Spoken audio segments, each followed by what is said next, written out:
Hey, I'm Brett, and this is my sports socialization story.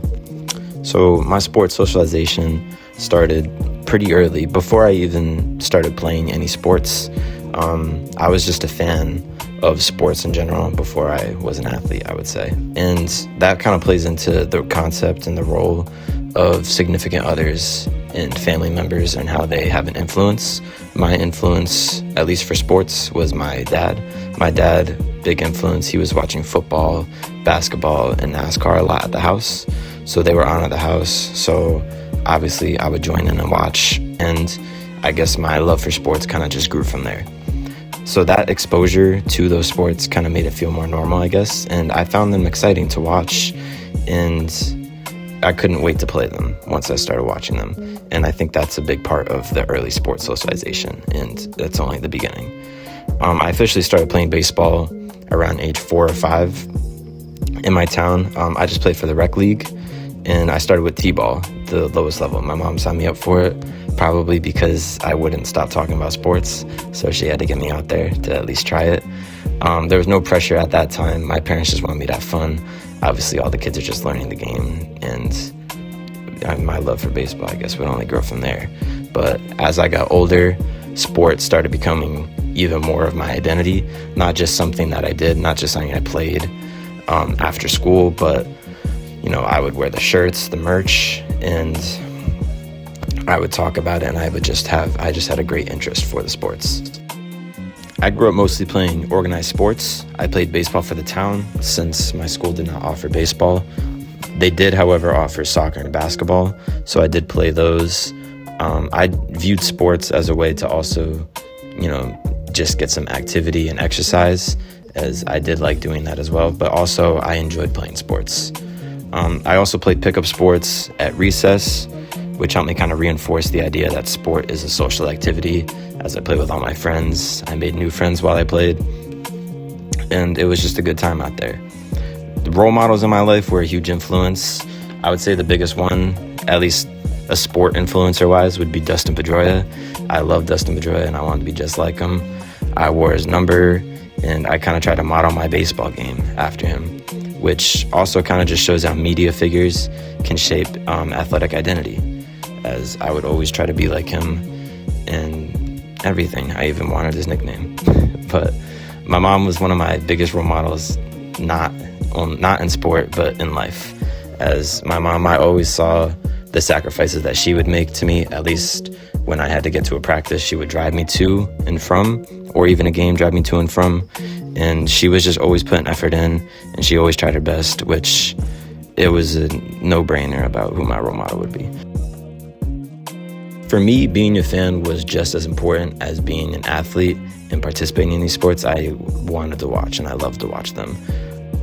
I was born in Connecticut. I'm from New England, so I grew up loving the Celtics, the Red Sox, and the Patriots, but also showing again the effect that significant others can have on, how they shape you in the sport, not even sports, but in general, was I was a Raiders fan because my dad loved the Raiders.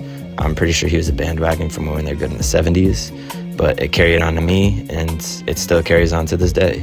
Talking about more individual players, with Rondeau for the Celtics. I loved him because he played for the Celtics, and his last name, it was pronounced the same way as mine. So, obviously I'm going to like him. And then Russell Westbrook, I think, is my favorite basketball player of all time. And I use Russell Westbrook. He kind of influenced how I at least tried to play basketball. I was not able to dunk like he was, obviously, but I tried to play hard like he did. And it shows the effect that media can have as a socializing agent, and how they can kind of spread an idea about a certain player to kids or just any consumer in the media. I also love the video games. I played Madden, 2K, and FIFA throughout my childhood, and they were a very big part of my sports socialization. Mainly franchise mode in all these games, as I loved creating my team and running the organization and making all these roster moves. And it was just a different part of the game from just the game itself. There was a whole other side of the sport that I had just discovered from playing these games. And looking back at that, I think it probably explains now why I'm probably a sport management major, and I just fell in love with the business side of sports. When talking about the sacrifices that I had to make, I would say the sacrifices I made were pretty small. All I really sacrificed for sport was maybe less free time, later dinners, and maybe no video games some nights. It wasn't really anything compared to the things that my mom sacrificed, or even my dad, with the equipment that they had to buy. My mom, again, driving me to practice and games.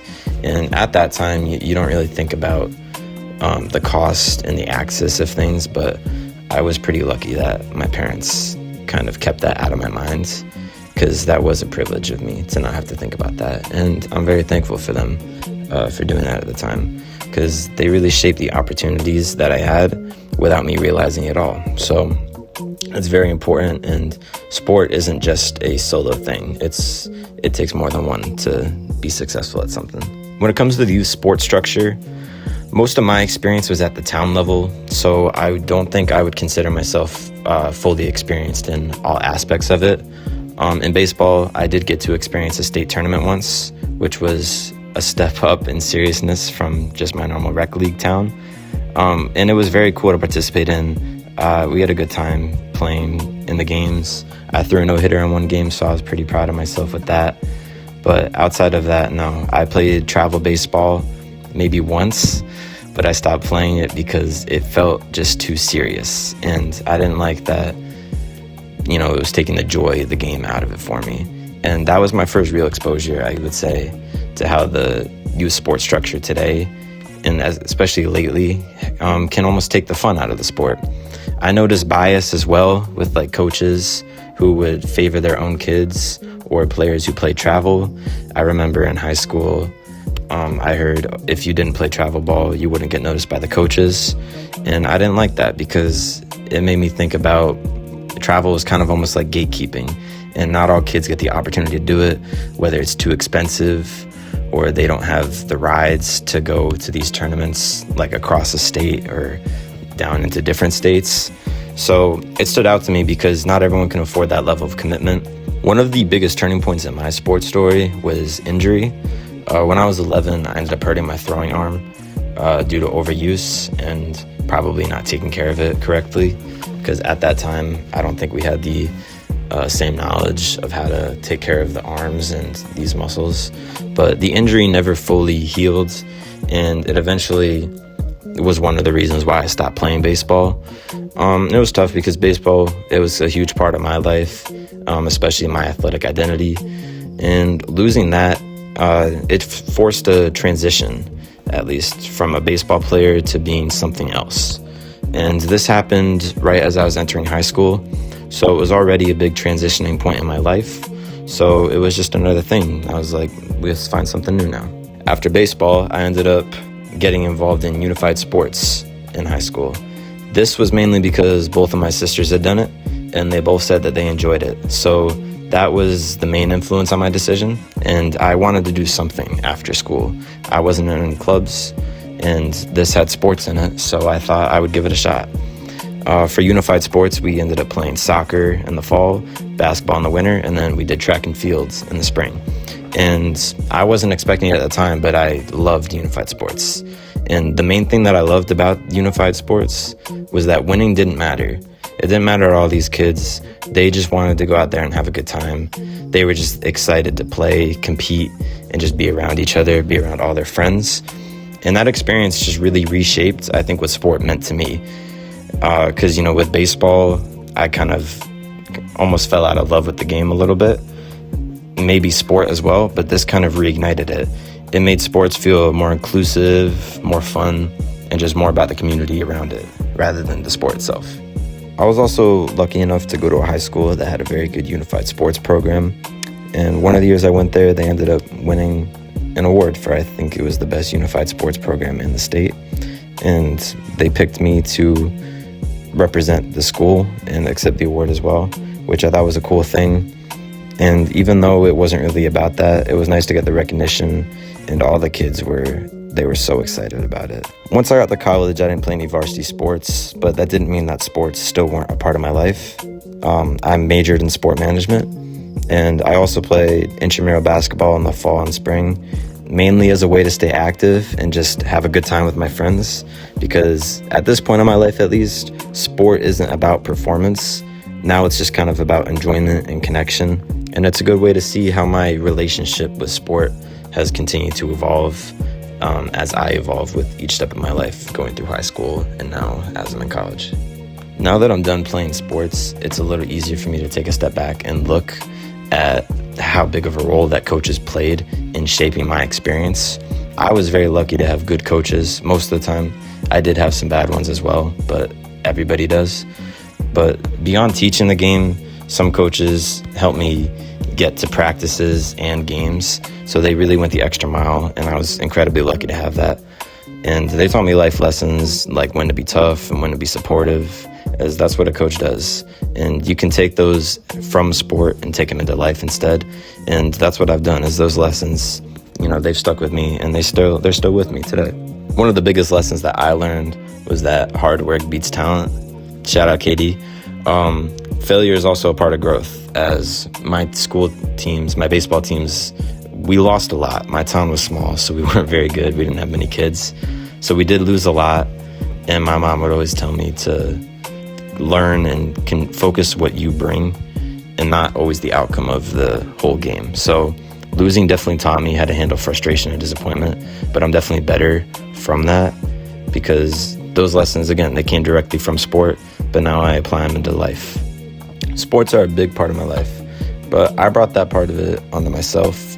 My family may have started me on my path of sports, but there was no pressure to play anything by them, and there was no pressure for me to continue my love of it by them. They just wanted me to enjoy what I was doing. And when I was playing sports, my dad definitely wanted me to choose baseball and go a little bit higher with that, but he didn't push me that hard. I was lucky not to have to worry about the cost for anything that I played at, but if I did continue playing at a higher level or had interest in playing the travel baseball, then it probably would have been a bigger issue, and I probably would have been more in the loop about it. But stereotypes, they didn't really affect my participation in sport at all. My town was open to everybody playing because they weren't really in a position to turn people away. So I don't really remember the effect that stereotypes had, even in my time doing unified sports, where you would maybe expect to have some issues with that. There wasn't. Everybody was always nice, and they were always happy to include anybody who was interested. So I definitely consider myself lucky to not have to deal with that and to have good experiences. I really enjoyed telling my sports story. It helped me understand why I see sport the way I do. It helped me see that sport didn't just shape how I played at the time. It shaped who I think, how I am, and how I act. So I got to see my relationship with sport and how it changed throughout the years once I stopped playing it and into what I am now. So it was good to take a step back and look at the whole broad picture.